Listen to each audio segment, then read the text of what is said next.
Oo tay, sa totoo lang tay, nag-viral po ngayon ito eh. No, pinuna po sila. Yun po talaga kaya naabot sa ako aning tanong sa iyo dahil po ay napakahalaga po daw na malaman po ang buong Pilipinas dahil po ay alam po ninyo kung maganda po ba ang nagawa po ngayon ng mga nakaupo dito sa aming bansa.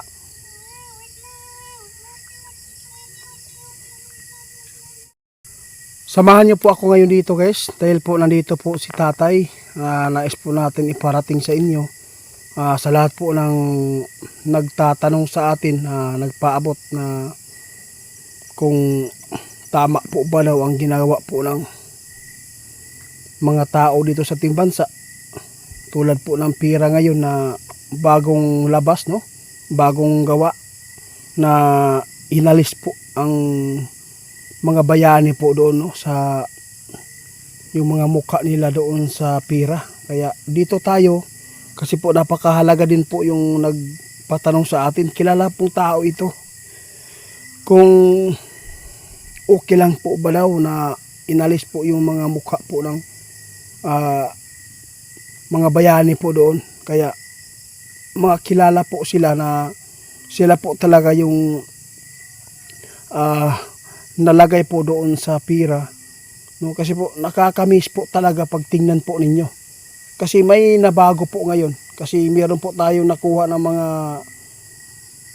ipinapaabot sa atin tungkol po sa pira kung okay lang po ba na inalis po nila yung mukha ng mga bayani or ano po ba talaga yung nakalagay po doon, no? Mga sinaunang Pilipino tulad po ng Dr. Jose Rizal nakalagay po doon sa piso.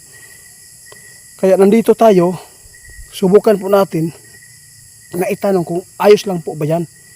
Tay, meron po akong may pasensya ka na taya kasi po nadadamay kayo dito.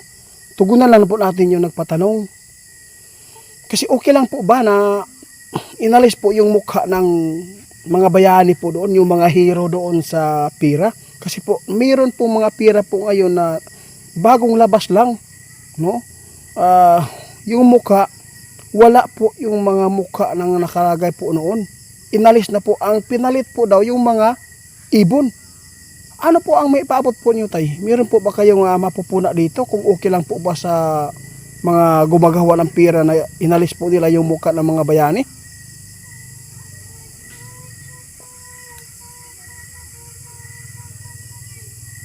Oo tay, sa totoo lang tay, nag-viral po ngayon ito eh. No, pinuna po sila. Yun po talaga kaya naabot sa ako aning tanong sa iyo dahil po ay napakahalaga po daw na malaman po ang buong Pilipinas dahil po ay alam po ninyo kung maganda po ba ang nagawa po ngayon ng mga nakaupo dito sa aming bansa.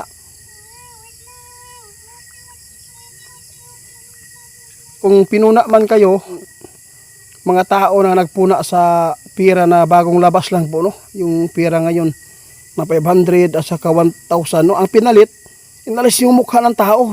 Pinalit po doon yung mga ibon. Kasi ang sabi ng tatay ni Shoto, yung kaibigan po natin, hindi po yan maganda. No, pinuna din po sila guys, oh. Bakit po tayo nasabi po nyo na hindi maganda?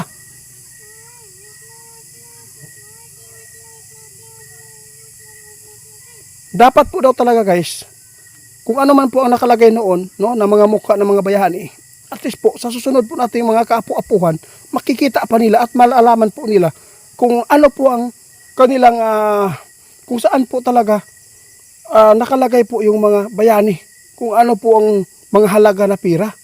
Kaya dapat po sana hindi po daw inalis. Bakit po daw nilagay po daw yung ibon? Hindi naman po yung ibon na nagmalasakit po dito sa ating bansa. Sino po nakipaglaban, di ba? Sino po nakipaglaban para po tayo ay maging free po ang ating bansa, di ba? Sa totoo kaibigan, marami po daw nagpuna nito, sabi po ni ate. Kaya itinatanong ko sa inyo kasi gusto po daw niya na ma-share po. Kasi po, paano na yan? Yung pera ay napalitan na. Inalis na yung mga mukha ng mga bayani at saka yung mga presidente.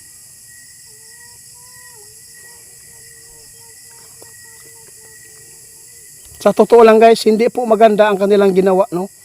lalo na po sa pera na inalis po nila, hindi po talaga maganda.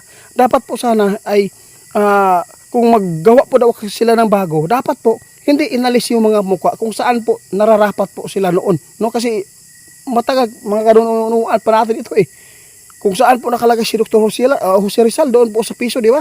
At saka yung 100 at saka yung 500 at saka 1,000, kung sino man yung nakalagay noon na kung anong halaga na pira, kung sinong tao yan na nilagay noon, yun po dapat ilalagay lang sana doon, hindi po daw inalis. Bakit po yung ibon na pinalit? Napupula din po kayo na kaibigan. Hindi po talaga maganda yan, tay. Ate, hindi po daw talaga maganda yan. Ang ginawa po ng bansa natin na bakit po pinalitan po yung mga mukha dyan, no? Bakit po mga ibon po yung nilagay?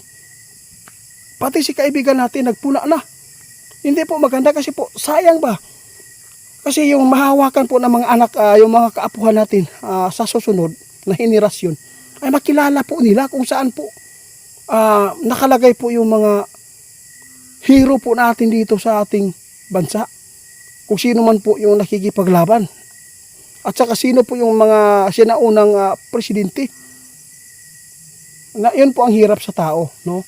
Kapag ang tao nagpalit-palitan po ng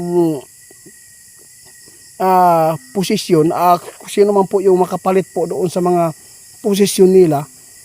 Kasi meron ano talaga to kaibigan eh. Magkanya-kanya po talaga ang mga plano, pero ang iba hindi po nararapat talaga yung mga plano kasi po mali eh.